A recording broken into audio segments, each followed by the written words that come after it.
Hello everyone, welcome to my channel. हमारी आज की कहानी है चौधरी का हीरा और हिरन। सुबह की किरण उगते ही सेठ ताहर के बंगले से मुख्तलिफ किस्म के जानवरों और परिंदों की आवाज़ आने लगी।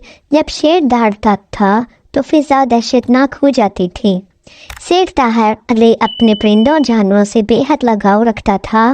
उन्होंने अपने बंगले के हाथे में एक छोटा सा चिड़ियाघर बना रखा था, जहां मोर, ऑस्ट्रेलियन तोतों के अलावा शेर, ज़ेब्रा, बारहसिंगा, हिरन और दूसरे जानवर पाले हुए थे। इनकी देखभाल एक मुलाजिम अब्दुल करीम के ज़िम्मे थी। एक दिन सेठ ताहर अली के पुराने दोस्त चौधरी नादर अली का फ़ोन आया। वो हैदरपुर गांव के एक बहुत बड़े ज़मींदार थे। अरे भाई, आज कैसे याद कर लिया हमें? ताहर अली बोले। मैं तो तुम्हें रोज़ याद करता हूँ। नादर अली बोले, अच्छा तो फ़ौरन मेरे गरीब खाने पे आ जाओ। मैंने अफ्रीका से तुम्हारे लिए 2 नायाब हिरन मंगवाए हैं। बस तुम फ़ोन रखो, मैं अभी पहुँचता हूँ। सेठ ताहर अली खुश हुए और होते ही बोले, फिर फ़ोन बंद कर दिया। ताहर अली अपने नौकर अब्दुल करीम के साथ हैदरपुर पहुँचे तो हिरनों को देखकर इनकी आंखें चमक उठी। हिरन काफ़ी नायाब थी। वो बोले, ये हिरन नहीं, 2 हीरे हैं। इनकी खुशी का कोई ठिकाना ना रहा। नादर अली बोले, तुमने हीरे तो देख लिए, अब तीसरा हीरा दिखाना बाकी है। ये कहकर वो अंदरूनी हिस्से की तरफ गए और वापस आए तो इनके हाथ में एक चमकता हुआ हीरा था। हीरा देखकर सेठ ताहर अली की आंखें हैरत से फैल गई। वो बोले, ये तो इंतहाई कीमती हीरा दिखाई देता है। नादर अली ने कहा, हाँ, ये नहायत ही कीमती है। ये मैंने तुम्हारी भाभी के लिए ख़रीदा है। इनकी सालगिरह पर जो देना है। फिर दोनों दोस्तों के दरमियान काफ़ी देर तक गुफ्तगू जारी रही। अगले दिन ताहर अली की रवानगी थी। इसी दिन एक अजीब सा वाक़या रोनुमा हुआ। इनका वो हीरा गायब हो गया। चौधरी साहब सख्त परेशान हुए और अचानक हीरा कैसे गायब हो गया। पुलिस में फौरन रिपोर्ट दर्ज करा दी। किसी की इतनी हिम्मत ना थी कि वो चौधरी साहब की हवेली की तरफ आंख उठाकर भी देखते। इनकी हवेली से कोई चीज़ चुराएं तो दूर की बात, ये यकीनन अंदर के किसी आदमी का काम हो सकता है। पुलिस ने अपनी तफ्तीश जारी रखी। हर शख्स की तलाश ली जा चुकी थी। पूरे घर की भी तलाश ली जा चुकी थी, मगर हीरा नहीं मिला। ना जाने हीरा आसमान निगल गया या फिर ज़मीन खा गई। ताहर अली को भी हीरा गुम होने का बहुत दुख था, मगर वो क्या कर सकते थे। आखिर हिरन लेकर वो अपने घर आ गए।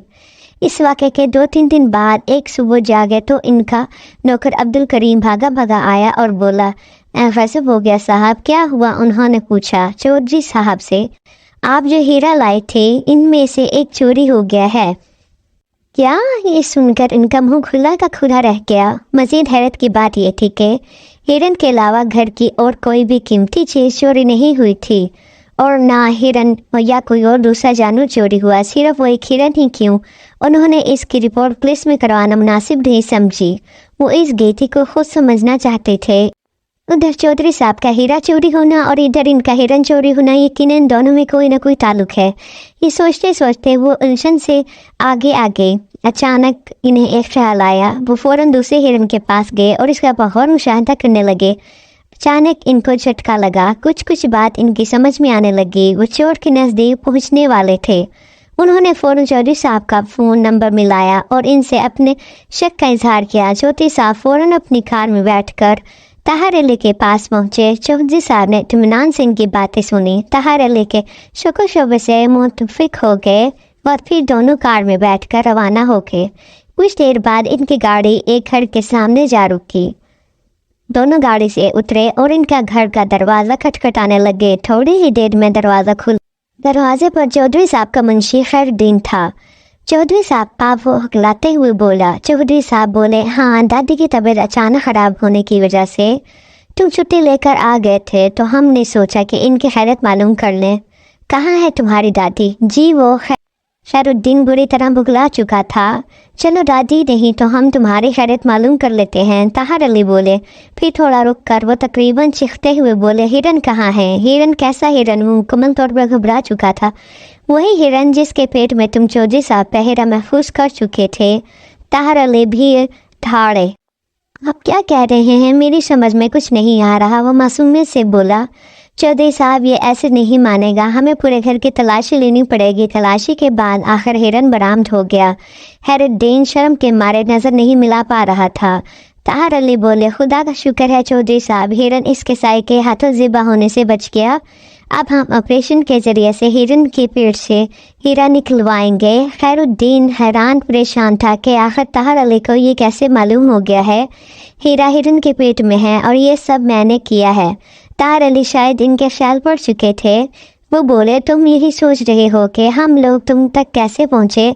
सुनो, हिरन की देखभाल की जिम्मेदारी किसी और नौकर की थी, मगर इस दिन तुम हिरन को खिला रहे थे। उसी थाल में अलग सी कोई चीज़ मौजूद थी। असल में वो हीरा था जो किसी चीज़ में लिपटा हुआ था।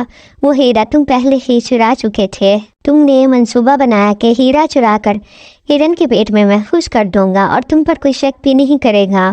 बाद में 2 हिरन चुरा कर इन्हें ज़िबा करके हीरा निकाल लूँगा। ये कहकर वो थोड़ी देर के लिए खामोश हो गए। फिर दोबारा बोले, इस हिरन पर निशाने लगाते हुए मैंने देख लिया था, मगर इस वक्त मैं समझ नहीं पा रहा था। फिर जब वो हिरन चोरी हुआ तो मुझे शक हुआ कि हीरा और हिरन की चोरी में ज़रूर कोई ताल्लुक है। मैं छोटी छोटी बातों पर गौर करने लगा। फिर मैंने तुम्हारी हरकतों पर गौर किया तो मुझे शक हुआ। मैंने फ़ौरन दूसरे हिरन का गौर से जायज़ा लिया, मगर इस पर कोई निशान नहीं था। मैं समझ गया यकीनन वो निशान पहचानने के लिए लगाया गया था और वही हिरन चोरी हुआ है। तुम शकूक तुम पर जानते थे। फिर मैंने चौधरी साहब को बताया। इसी तरह हम तुम तक पहुंच गए। ये कहकर वो खामोश हो गए। पुलिस को इतला कर दी। थोड़ी देर बाद पुलिस पहुंच गई। अब खैरुद्दीन के हाथों में हथकड़ियाँ थीं और वो जेल में बैठा अपनी सज़ा भुगत रहा था और साथ अफसोस कर रहा था कि काश मैं चोरी ना करता और ना मेरी नौकरी जाती और ना मुझे इस तरह से बदनाम होना पड़ता। Thanks for watching my videos.